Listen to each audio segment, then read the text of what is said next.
story so far. We drove to Kendal to have a look at a ski boat we found on eBay as a project, and when we got there, she looked okay.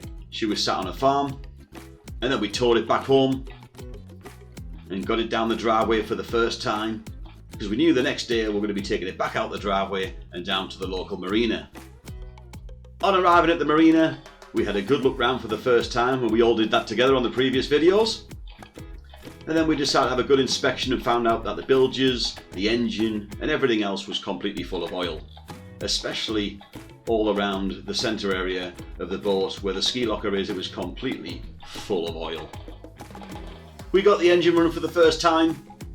She ran well, which was great news. And then we give her a good clean down, good old tidy up, and that is the story so far. Good morning guys, welcome back to the channel, welcome back to the vlog. Episode 3 today, or partly episode 3. So Storm Ciarán's upon us. Not much wind here in the northwest, but there is lots of rain as usual, so I've had to tuck myself under the cover of this boat today. I'm under the cover, very, very tight in here, because today is the day I need to empty the fuel tank. I could have waited for the rain to stop and could have waited for better weather, but I like to keep on moving. And as much as I'm already uncomfortable and not very nice weather, I've just got to keep on going. So, engine, I've stripped all the, this is what it's like working under a cover. So I've took the side panels off the engine, both sides. You can see water just dripping in now here. It's lovely. And I've disconnected the main fuel line to the tank. So the fuel line comes from the main tank just there. That's the feed, and I've just rigged it to a pump. Now, safe working conditions, I'm going to have to get out this cover and pull the cover back to switch this pump on because fuel vapor. So that's what I'm going to start to do today, and then remove the oil, fuel filter. And I've just located the oil filter down there. And at some point today, guys, all the parts are arriving. So whether I get it done today or tomorrow, whatever, as long as it gets done, it's all good. So I'll try this pump out and see how we get on. Let's go. Let's switch this sucker on and see if it pumps any fuel. Oh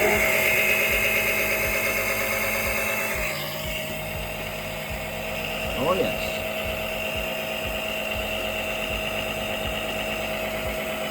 Oh, she's pumping beautiful. Nice. Well, we'll see how many gallons we get out of this. With wasted fuel. So 22 litres later, there's 22 litres there. Well, on the next 22 litres, she's still going. So far, 44 litres of fuel. I love it. The price of fuel these days, and I'm going to have to get rid of 44 litres, and that's just so far. I have no idea how much more is going to come out of it. I didn't think 66 litres now, 66 litres and still going. Check back in. So we filled 1, 2, 3, 4, 5 in a bit. That's a lot of fuel. Wow, it's now empty. Just carrying the drums to the fuel disposal area. Now, just thinking about this, guys. Who takes a boat to the fuel station, puts 114 litres of fuel in it, which is its full tank, and not take it out? It rings alarm bells. So, the way I see it, you go to the fuel station, you fill it up, you're going to go out and play in this boat. Now, what happens if you put it in the water and it has a problem and you can't resolve it?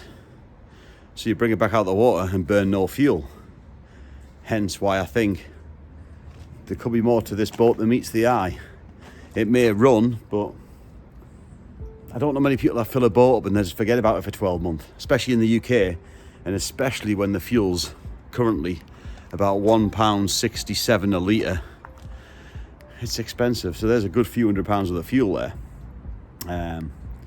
I think I need to look much further, but obviously servicing's involved and we're going to be digging deeper, but all that fuel being a full tank and getting a boat off the internet,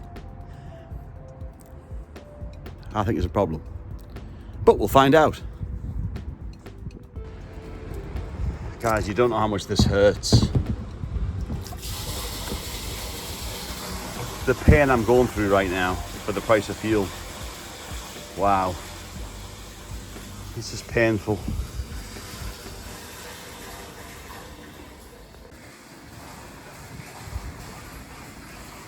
Goodbye, the petrol. I literally need Kleenex right now for the devastation I'm going through. If anybody's got any Kleenexes, please send them over. The money going down this drain. It sickens me. Okay, so just before I left the boatyard to go home, I just decided to whiz this helm seat out because it needs to go to the upholsterer.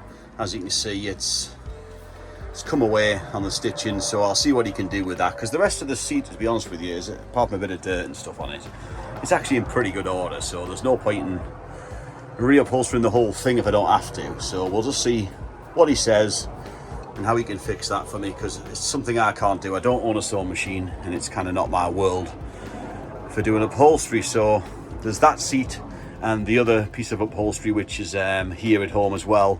So I'll be taking the both pieces down to him, and let's see how he gets on with that, and hopefully he can put it right for me.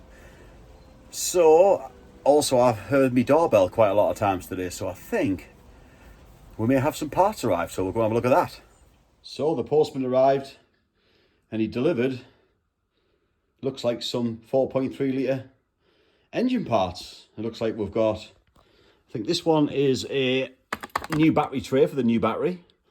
I think we've got a new charger for the boat, so a boat charger, filters, and of course oil, engine oil. So looking good. We'll unbox all them and get them installed. So I will see you on the next video. Goodbye for now.